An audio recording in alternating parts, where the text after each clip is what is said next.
Hello all, welcome to my YouTube channel கதை போமா. அழகே அழகு சீரியலில் நெக்ஸ்ட் எபிசோடில் என்ன நடக்க போகுதுன்னு தெரிஞ்சுக்கணுமா? அப்போ என்னோட சேனலை சப்ஸ்கிரைப் பண்ணி இந்த வீடியோ பிடிச்சவங்க ஒரு லைக் போடுங்க. நம்ம சுரேஷ் அழகுமதி கிட்ட வா நம்ம லைஃப்பை ஸ்டார்ட் பண்ணலான்னு சொல்லி தப்பாக ரொமான்ஸ் பண்ணி கடைசியில் அழகுமதி கிட்ட அடி வாங்கிட்டு வந்தது தான் மிச்சம். அடுத்த நாள் தங்கராஜ் சுரேஷ் கிட்ட என்ன நடந்ததுன்னு கேட்க, நம்ம சுரேஷ் நடந்ததெல்லாம் ஒன்று விடாமல் அப்படியே தங்கராஜ் கிட்ட சொல்லிடுறாரு. உடனே நம்ம தங்கராஜ் சுரேஷ் இன்னும் நல்லா ஏற்றி விடுறாரு.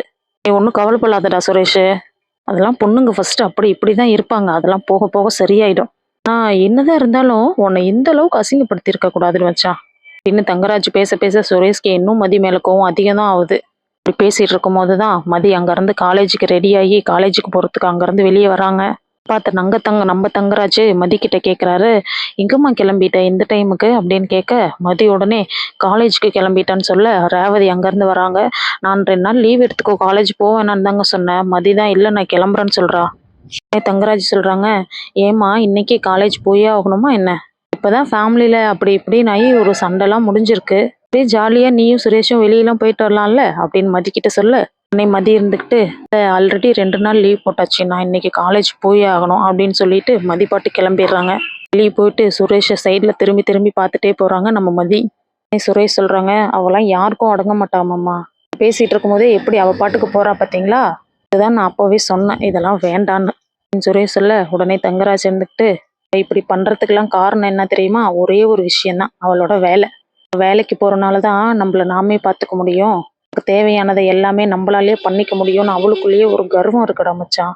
வேலையே நம்ம இல்லாமல் பண்ணிட்டா அப்புறம் அவன் நம்ம பேச்சு கேட்டு தானே ஆகணும்.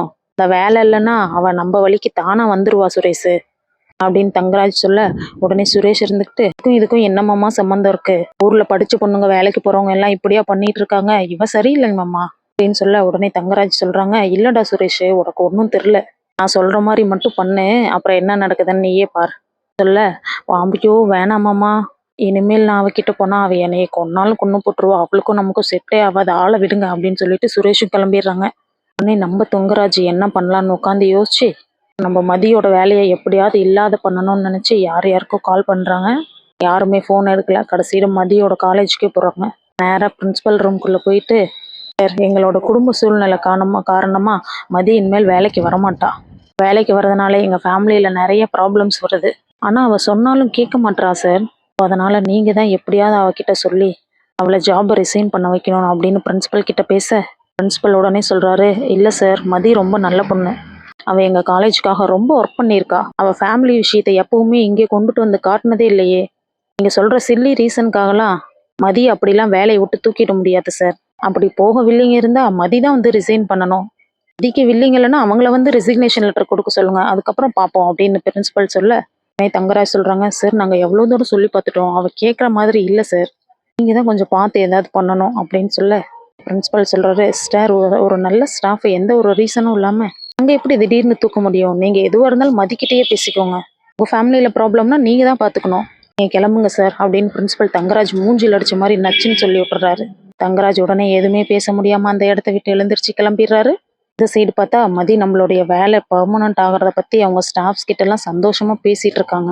அவரோட பெரிய ட்ரீமே இந்த வேலை பெர்மனன்ட் ஆகிறது தான், மட்டும் பெர்மனன்ட் ஆகிட்டா இந்த டிபார்ட்மெண்ட்டுக்கு என்னால் என்னென்ன செய்ய முடியுமோ அதெல்லாம் நான் சிறப்பாக செய்வேன் அப்படின்னு மதி பேசிகிட்டு இருக்காங்க. இதையெல்லாம் நம்ம தங்கராஜ் சைடில் நின்று கேட்டுகிட்டே இருக்க, உடனே யாரோ வெளியே வர சத்தத்தை கேட்டு தங்கராஜ் அங்கேருந்து கிளம்பி வீட்டுக்கு போயிடுறாரு. காரில் போகும்போது யோசிச்சுக்கிட்டே போகிறாரு பிரின்ஸிபல் சொன்னதையெல்லாம், நல்ல ஸ்டாஃபாக இருக்கனால தானே வேலையை விட்டு தூக்க மாட்டேறீங்க, அவன் நல்ல ஸ்டாஃபாக இல்லைன்னா அப்படின்னு சொல்லிட்டு ஏதோ பிளான் பண்ணிட்டு சிரிச்சுக்கிட்டே வீட்டுக்கு போயிடுறாரு. ஆனால் என்ன பிளான் பண்ணுறாருன்னு தான் தெரியல. சைடு வந்தால் நம்ம ராஜலட்சுமி பாக்கியராஜ் கூப்பிட்டு, டே பாக்கியராஜ் சுரேஷ்க்கு ஏதாவது கால் பண்ணியாடா, ஏதாவது சொன்னானா அப்படின்னு கேட்க, இல்லைம்மா நான் எதுவும் பண்ணலைன்னு சொல்ல, உடனே ராகவன் இருந்துட்டு ஃபோனை எடு நம்மளே ஃபோன் பண்ணி பேசுவோம் அப்படின்னு சொல்லிட்டு நம்ம சுரேஷ்க்கு கால் பண்ணுறாங்க. கால் பண்ணி, சுரேஷ் எங்கடா இருக்க, வேலைக்கு கிளம்பிட்டியா, சாப்பிட்டியா, நேற்று உன்னை ஃபுல்லாக பார்க்கணும் போலயே இருந்தது சுரேஷ், அப்படியே வீட்டுக்கு வந்துட்டு போறியா அப்படின்னு சொல்ல, உடனே சுரேஷ் போலீஸ் ஸ்டேஷனுக்கு போகிற ஜீப்பை வீட்டுக்கு விடுறாரு. ஏம்மா உங்களுக்கு ஏதாவது உடம்பு எதுவும் சரியில்லையா, நல்லா இருக்குல்ல உடம்பு அப்படின்னு கேட்க, உடம்புலாம் நல்லா தாண்டா இருக்கு, மனசு தான் சரியில்லை, ஏதோ ஒன்று பார்க்கணும் போல இருக்கு, ஒரு டைம் வந்துட்டு போடா அப்படின்னு நம்ம சுரேஷ் கிட்ட சொல்ல, சுரேஷ் உடனே பதறி அடிச்சு வீட்டுக்கு ஓடுறாரு. சுரேஷ் வீட்டுக்குள்ள நுழைஞ்சதும் அவரோட நெத்தியில இருக்க காயத்தை பார்த்துட்டு ராஜலட்சுமி உடனே ஷாக் ஆகி, ஐயோ சுரேஷ் என்னடா ஆச்சுன்னு சொல்ல, சுரேஷ் அதெல்லாம் ஒன்றும் இல்லைன்னு சமாளிக்கிறாங்க. யாரும் துருவி துருவி கேட்க நம்ம சுரேஷ் எல்லாத்தையும் உளறி கொட்டிடுறாரு. இதை கேட்ட ராஜலட்சுமியும் ராகவனும் என்ன பண்ண போறாங்கன்னு நெக்ஸ்ட் எபிசோட்ல பார்ப்போம். அதுக்கு முன்னாடி சேனலை சப்ஸ்கிரைப் பண்ணாதவங்க சப்ஸ்கிரைப் பண்ணிக்கோங்க.